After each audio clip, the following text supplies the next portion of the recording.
I've never met a person that didn't, under the most dire circumstances, still have this kernel of hope, this belief that life can be better, that I can be better, that I can succeed.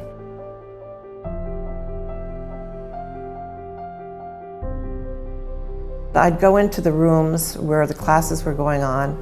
The students felt secure and safe enough to share their personal stories, and it was just tremendously moving. I was addicted to crack cocaine. It took away my dignity, my pride, my self-respect, took away my family. I just kept praying to get out of the predicament I was in.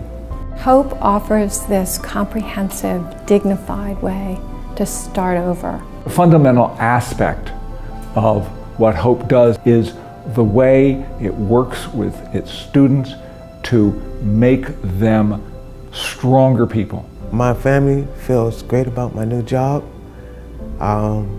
It's great to have them back in my life.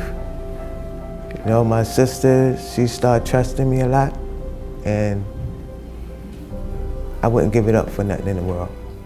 One of the things that makes Hope really unique, we are not just working on cleaning up a resume and prepping people for an interview. People are working on their literacy skills, they're working on their math skills. There's folks who have never touched a computer until they got to the Hope program. And then we're dealing with the soft skills, punctuality, showing up and being professional, and getting along with difficult colleagues. It will allow them to participate in the world of work. And honestly, through work, that's half the way a person defines himself.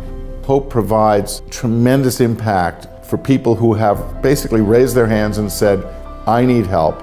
And Hope comes in to help them at a moment to create ultimately a sustainable community. Hope has been really, really fortunate to have so many people who have kind of contributed to it being the strong and amazing organization that it is today. Dick Moore and Elizabeth Bailey symbolize the best of hope and the best of community involvement by people who really, really care.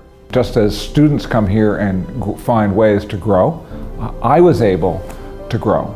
The reason I stayed involved with the program so long was Hope, I think, actually touches the soul of the students, and it certainly touched mine. The bell ringing process is the symbol of finding a job, getting hired. Sometimes you're sitting here and job hunting, it's a long and vigorous process. And you sit there and you ring that bell and you realize now I'm finally going back to work. It's a great moment. There was a young man who came to me, he had no teeth, but his aspiration was to be a doorman. Years later, I'm walking along the street and I hear from behind me this voice that said, "Hey, Miss Hope, Miss Hope." And I turned around, who is it but Frank? He's got the job, he's still working as a doorman on Park Avenue. Deborah, thank you so much for creating the Hope program, for handing it off, and for letting us take care of it for the last 30 years. If I have a hard time on a job, I can come back to Hope because the doors is always open and it's like a safe haven and they're always there for me. Hope for life.